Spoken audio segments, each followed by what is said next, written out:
আমার এবারের কবিতার নাম বাস্তবের অনুভবের স্বপ্ন।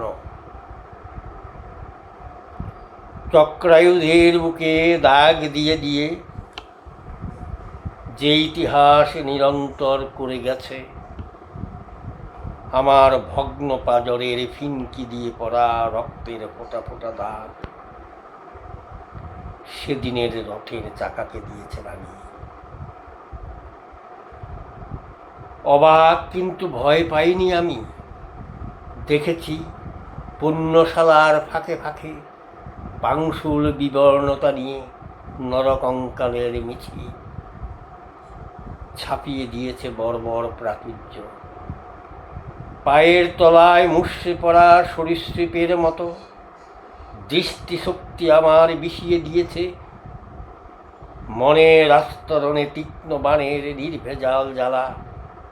হরিণীর মতো আমাকে করেছে উন্মাদ দিশাহারা। তবু আমি স্বপ্ন দেখি বনলতার মতো, আকাশে বাতাসে বলাকার ঝাঁক আবার তেপান্তরের বার্তা নিয়ে উড়ে যাবে। পাখিদের ডাক আবার ভোরের ঘুমকে জাগিয়ে দেবে। শিশুর মুখে ফুটে উঠবে সোনালি রোদের হাসি। সেদিনের রথের মেলায় বেজে উঠবে মানব মিলনের বাঁশি। নমস্কার।